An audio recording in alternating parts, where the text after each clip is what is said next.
Okay, so Colleen and I both started transitions as an independent study, and then as you guys know, I joined your class. But so we had to do our agency presentation outside of class, and we couldn't pick a regular organization because there just really weren't many options. So Jane told us to interview this lovely woman, Jean, and we got to know Jean last week. We interviewed her. She was very nice. She met with us at 8:30 in the morning. But Colleen's going to go into a little bit of what she does here at Hope. But once she gets into that, it was just interesting to see, like, we had never heard of what she does, and we're special ed majors. And she was gracious enough to say, like, oh, you guys are only K-12. Like, doesn't matter. Of course you wouldn't have heard of me, so. Yeah, so Jean is actually a part of the Academic Success Center. So she works specifically with students who have disabilities. You can come in already knowing that you have a disability, but there's also people that find out that they have a disability while they're in college, and she can help them as well. She helps set up accommodations for them, so whether it's extra time on tests or getting notes from note takers or anything like that, she can set up those accommodations, but it's all up to the students to go to their professors and work with their professors on what they need in the class. And so she helps prepare students to communicate a disability to the professors and to get forms out to them so that they can get them signed and get them back and have the accommodations that they need. So who was eligible for the support? It's very interesting. I automatically assumed that they had to bring in their IEP and show like proof of everything. But she explained that some students do use their IEP or they look at their 504, so they give it to Jean and Jean's other coworker, but they don't necessarily use it. Sometimes she said it's helpful just to see what they've tried in high school or where they're at in high school and kind of compare that. So any student with specific paperwork is eligible, and that specific paperwork is usually from doctors if they've been diagnosed. Most students that work with her have a learning disability, so they're already going to have the papers. But the biggest thing that's looked at when a student is coming in is their summary of performance, which we just filled out on Friday in class. So they're going to look at their she's going to look at their ACT scores and like what accommodations, if there were accommodations used for that. But she's also going to look at their Esther J results and maybe their TPI, just to see like maybe what they can do on their own or what they really need support with. And I thought that was cool too, because if she's looking at their Esther J, she's looking at like what they also could do in the community, or like if they're living on campus, maybe she can like lend a hand and kind of explain other like life skills to them. So how to contact Jean? Her office is in Van Zoren 261, or you can also go to the Academic Success Center, which is in room 260. You can email her. It's her best method to contact, so lindell@hope.edu. And she's super nice, she's super friendly, anyone can stop in at any time. So. Yeah, and she explained that she works one-on-one with students a lot, so even just students that don't use her support, like she was willing to meet with us, like kind of within a few days' notice, and like I said, met with us at 8:30. So yeah. So now here's the interview that we had with Jean. Well, my name is Jean Lindell, and I work in our academic support center, specifically with students who have disabilities.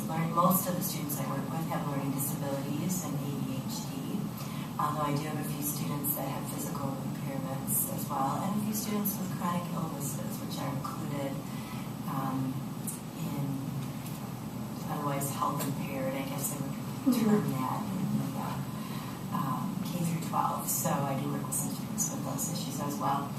I have a colleague, Dave Van Dorn, who is a retired special education teacher, taught special ed or worked in the special ed department in high school, who works part-time with me as well.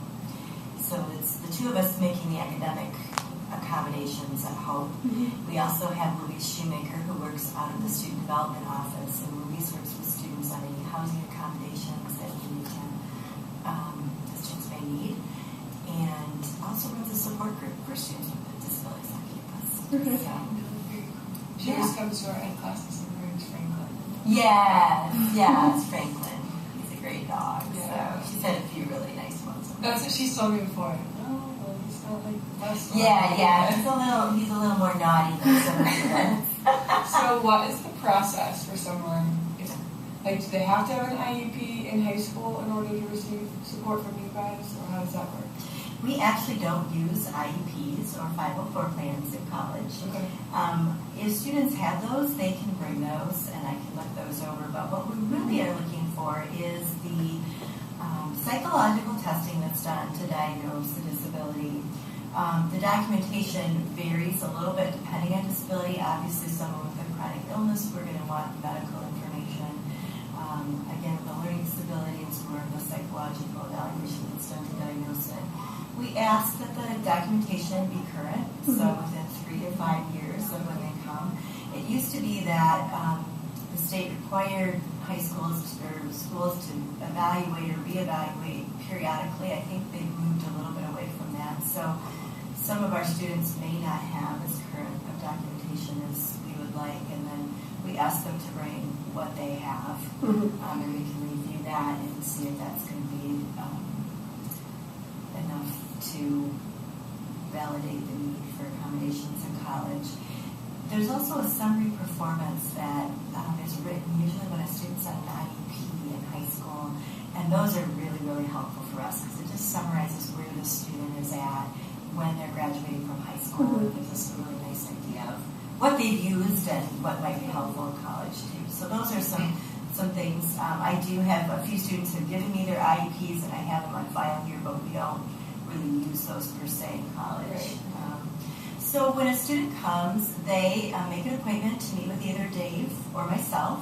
What we'll do is we'll review the documentation that they would bring and let them know if there's anything more we need. We'll also talk with them about what they've used in high school, what's been helpful for them, and how that then translates here at Hope, how they access those services. So fairly standard accommodations are extended time on tests in a quiet setting. That's probably the one that's used the most. Yeah. Okay. I would say we have over 200 students, maybe 200, 250 students that have documentation on file with us. Roughly between 80 and 90 students actually use the testing accommodation. Wow. We do work with students to work with them on schedules and putting schedules together. We call that priority registration when they get a little additional assistance on that. We have about 50 students who use that accommodation. And then we hire note takers also for students. Yeah. And we have about 20, 25 students who use note takers. Actually, it might be closer to 30 that use note takers. And then there are a few students that we meet with individually just to kind of do some academic coaching, provide a check-in place for them. Is everything going okay? Anything? Have you been communicating with your faculty? Try to assist them with that kind of regular contact. And I bet we have anywhere from 10 to 20 students that we meet with on a weekly basis or bi-weekly basis. One substantial difference between high school and college is that students are their own advocates. Right. So, in K through 12, there's some responsibility that's placed on the school to help students move along and things being communicated at different levels. Well, here, the students are the ones that may need to make the contact, need to talk with me or make an appointment to talk about their disability and what their learning needs are. And then they also need to have a conversation with their faculty members. And so we have a little form that they bring with them. We encourage them to schedule a time to meet with their faculty to talk about their learning needs. They get a signature on the form. The form comes back here, stays on file. When the faculty see the form, they know the student's connected with us. And then when we get it back, we know that they've had those conversations with their faculty. We like them to complete that process before they actually start scheduling tests with us. Oh, so that's more of the accommodation. They're signing off to agree with the accommodation? Right, yes. Yeah. And they have to do that for every class that they're Right. that they need Any accommodations class, for. we encourage them, any class that they're going to need or want accommodations for. So Okay. they should have those conversations. We don't have many who get health dynamic signatures, Right. Right. that kind of thing. And not a lot with FYS because there aren't a lot of tests, that kind of thing for Yeah. FYS.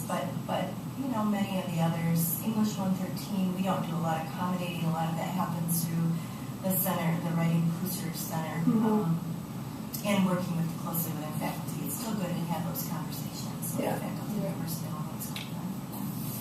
And do most students that end up using your support, do they know like when they're applying to Hope that this is an option, or do they wind up at Hope and then kind of hear about it? How does that? Is it I think it's both. Okay. When I meet with student groups who come on campus or individual students, mostly if an individual student schedules with me, they are somebody who is looking to talk about disability services. So in their college visits, they are requesting and wanting to know where are those services available in college. Now, I sometimes speak with student groups who come in and they request to meet with me, and then I can explain to them, look for these services on campus. This is what we're called. It's not special ed per se. It's the Disability Service Department. And where are those located on campuses? Who do you need to talk to? I always encourage them to talk with that person ahead of time. It's helpful for me to meet with students before they come, that I have an idea of what their needs are. It's also helpful for them to know where we're located. So when they come to campus, they know where I am. They know how to get a hold of me. And that's an important thing that I think teachers can encourage students to do, but I think that's one thing parents can encourage students to do, is to make sure they know where are those services for students.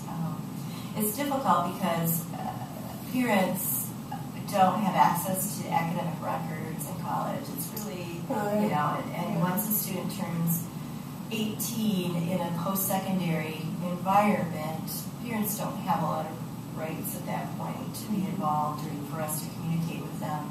So one of the things I do tell parents is the biggest thing you can do is make sure your student knows where we are. Then it is up to them to make the contact when they're on campus. But you've done your job by saying, let's figure out who you need to talk to for these things. Do you have any students that originally tried to not use the services and then come to you after like a year or so? Yes. We have a lot of students who do that because they're not required to come to see us. So it's totally on their shoulders, and I think some students want to see, can I do this on my own? Do I really have a problem? Not that it's a problem, it's just a difference in learning style. And so, but I think in their minds they're thinking is, maybe I don't have these learning differences. The fresh start at college. I want a fresh start. I don't want anybody to know. Some students, I think, get to college and they do okay, and some students get into academic difficulties, and we see them. Some students get to college and have never been diagnosed with a disability and find out in college that they have a disability. And we've had a handful of students that's been the case for. We'll see that fairly frequently with ADHD, largely because students who struggle with focus and attention maybe have come from environments that are very structured, and now get to college and I've got to provide my own structure. I have a lot of free time. I have a hard time studying. It is hard. So we often do see a larger number of students with ADHD that get diagnosed in college and have never been diagnosed before. Fairly rare with learning disabilities, although I have had students who were never diagnosed with a reading disability be diagnosed in college, and again, the amount of reading that happens in college and the amount of time they have to get through it, really changes, I think, in college.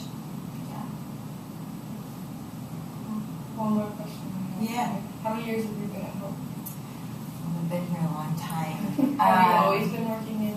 No, I've been here 24 years.